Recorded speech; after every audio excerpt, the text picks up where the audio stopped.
SSC 2026 পাশের হার কেমন হতে পারে জানালেন পরীক্ষকরা।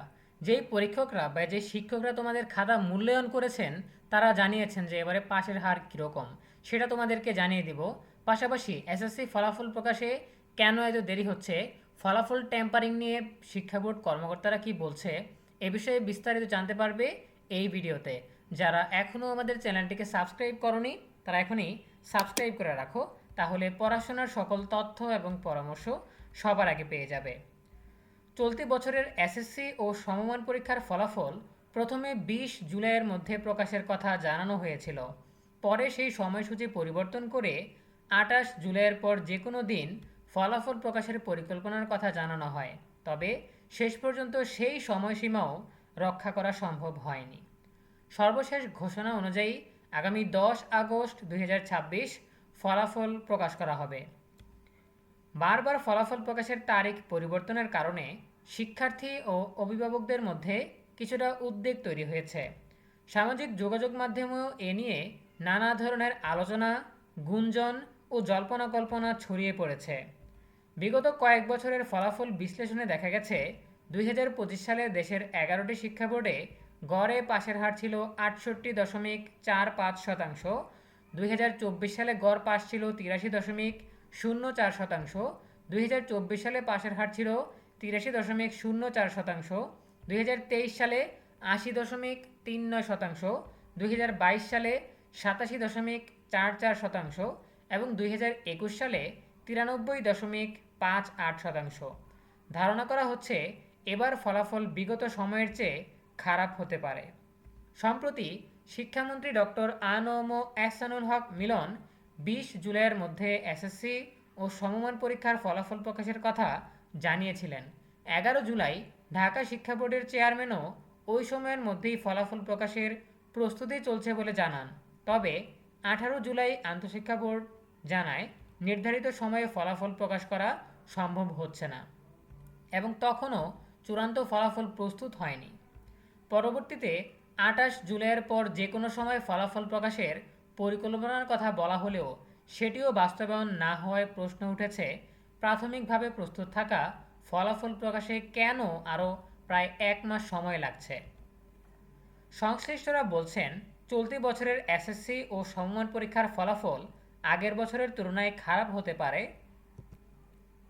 সেজন্য ফলাফল প্রকাশে বিলম্ব হতে পারে। তাদের ভাষ্য, সরকারের প্রথম বড় পাবলিক পরীক্ষায় ফলাফল আশানুরূপ না হওয়ায় ফলাফল নিয়ে অতিরিক্ত যাচাই বাছাই চলছে। তবে এই দাবির পক্ষে কোনো প্রমাণ সংগ্রহ করা সম্ভব হয়নি, যদিও আন্তঃশিক্ষা সমন্বয় বোর্ড এই অভিযোগ নাকচ করে দিয়েছেন। তাদের দাবি, টানা বৃষ্টি ও বন্যা পরিস্থিতির কারণে এইচএসসি ও সমমান পরীক্ষার প্রস্তুতি এবং প্রশাসনিক কার্যক্রমে চাপ তৈরি হয়েছিল। এর প্রভাব এসএসসি ফলাফল প্রকাশের কাজেও পড়েছে। এ বিষয়ে আন্তঃশিক্ষা বোর্ড সমন্বয় সাব কমিটির সভাপতি এবং ঢাকা মাধ্যমিক ও উচ্চ মাধ্যমিক শিক্ষা বোর্ডের চেয়ারম্যান প্রফেসর সৈয়দ আখতারুজ্জামান বলেন, ফলাফল ট্যাম্পারিং বা ঘষা মাজার কোনো সুযোগ নেই। এই ধরনের খবর সম্পূর্ণ বানোয়াট। দেশের বিভিন্ন জেলার 20 জন পরীক্ষকের সঙ্গে কথা বলে জানা গেছে, চলতি বছরের এসএসসি পরীক্ষার সামগ্রিক ফলাফল খারাপ হতে পারে। বিশেষ করে গণিত, ইংরেজি, পদার্থবিজ্ঞান এবং রসায়নের ফলাফল খারাপ হতে পারে। শুধু এই বিষয়গুলোই নয়, ইসলাম শিক্ষা, জীববিজ্ঞান সহ তুলনামূলক সহজ হিসাবে পরিচিত বিষয়গুলোতেও ফেল করেছেন অনেক পরীক্ষার্থীরা, যা সামগ্রিক ফলাফলে প্রভাব ফেলতে পারে বলে মত পরীক্ষকদের। এই 20 শিক্ষকের খাতা মূল্যায়নের অভিজ্ঞতা থেকে জানা গেছে, তাদের কাছে আসা খাতাগুলোর মধ্যে পাশের হার 50%-এরও নিচে। খাতা মূল্যায়নের ক্ষেত্রে সংহতি বা বাড়িয়ে নম্বর দেওয়া হয়নি। শিক্ষার্থীরা যে নম্বর প্রাপ্য সেটিই দিয়েছেন তারা। নাম অপ্রকাশিত রাখার শর্তে ঝিনাইদহের এক শিক্ষক বলেন, এসএসসির গণিতের 225টি খাতা পেয়েছিলাম, এর মধ্যে ফেল ছিল 43 জন। জিপিএ 5 পাবে এমন খাতা ছিল 40টি। কারিগরির গণিত খাতা পেয়েছিলাম 350টি, এর মধ্যে ফেইলই ছিল 290 জন। রসায়নের খাতা মূল্যায়ন করা আরেক পরীক্ষক জানান, তিনি 300টি খাতা পেয়েছিলেন, এর মধ্যে 45 জন ফেল করেছেন। জিপিএ 5 পাবে এমন খাতা 80টি, ইসলাম শিক্ষার খাতা মূল্যায়ন করা একজন শিক্ষক জানান, ৩০০ খাতায় ৩৫ জন ফেল। ইসলাম শিক্ষায় এই অবস্থা হলে অন্য বিষয়গুলোর অবস্থা কেমন হতে পারে সেটি খুব সহজেই অনুমেয়। গাজীপুরের এক প্রধান পরীক্ষক বলছিলেন, আমি ৬,০০০ খাতা দেখেছি, এর মধ্যে অর্ধেকই ফেল। ফেলের ক্ষেত্রে বিগত ১০ বছরের সব রেকর্ড ভেঙে গেছে। তবে মন্তব্য করার পর নিজের নাম পরিচয় উল্লেখ না করার অনুরোধ জানিয়েছেন তিনি। খাতা মূল্যায়নের সাথে যুক্ত পরীক্ষক এবং প্রধান পরীক্ষকের এমন অভিজ্ঞতার বিষয়ে জানতে চাইলে আন্তঃশিক্ষা বোর্ড সমন্বয় কমিটির সভাপতি প্রফেসর সৈয়দ আখতারুজ্জামান বলেন, কোনো শিক্ষা প্রতিষ্ঠানে বেশি ফেল হবে, আবার কোনোটিতে বেশি পাস হবে। আপনি যাদের সাথে কথা বলেছেন তাদের ক্ষেত্রে এমনটি হতে পারে, আবার অন্যদের ক্ষেত্রে পাশের হার আরও বেশিও হতে পারে। ফলে ২০ জন পরীক্ষকের অভিজ্ঞতাকে সামগ্রিক ফলাফল হিসেবে ধরে নেওয়া যাবে না। এদিকে সামাজিক যোগাযোগ মাধ্যমে ফেসবুকে বিভিন্ন গ্রুপে দেখা যায়, এবার এসএসসির ফলাফল খুব খারাপ হয়েছে, সেজন্য প্রকাশ করতে সময় নিচ্ছে শিক্ষা বোর্ড। কোথাও কোথাও লেখা হয় পাশের হার বাড়াতে সময় নিচ্ছে শিক্ষা বোর্ড। আবার শিক্ষা বোর্ডের একাধিক কর্মকর্তাও এমন ইঙ্গিত দিয়েছেন। যদিও এই ধরনের খবরকে ভিত্তিহীন বলে দাবি করছেন আন্তঃশিক্ষা সমন্বয় বোর্ড সভাপতি প্রফেসর সৈয়দ আখতারুজ্জামান।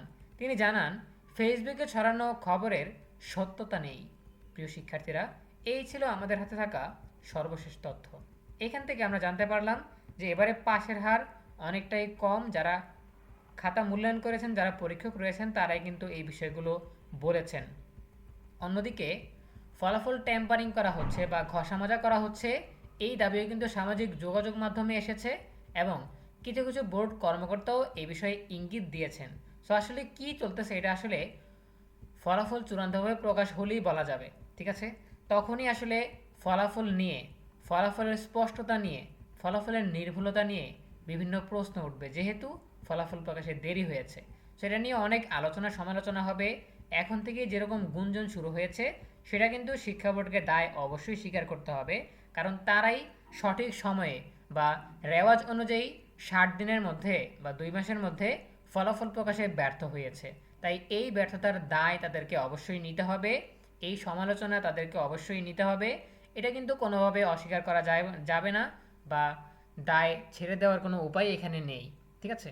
সো আমরা আশা করতেছি এরকম কোনো কিছু যাতে না হয় যেটা শিক্ষার্থীদেরকে পড়াশোনায় নিরুৎসাহিত করবে। অবশ্যই ভালো একটা ফলাফল আসুক, সেই প্রত্যাশায় এখানেই শেষ করছি। এ বিষয়ে তোমাদের যে কোনো প্রশ্ন কিংবা মতামত জানাতে পারো কমেন্টে। দেখা হবে পরবর্তী আপডেট নিয়ে নতুন কোনো ভিডিওতে। সেই পর্যন্ত তোমরা সবাই ভালো থাকো, সুস্থ থাকো, নিরাপদে থাকো এবং সবসময় ENUB চ্যানেলের সাথেই থাকো। তোমাদের সকলের জন্য রইল অনেক অনেক শুভকামনা। ধন্যবাদ সবাইকে।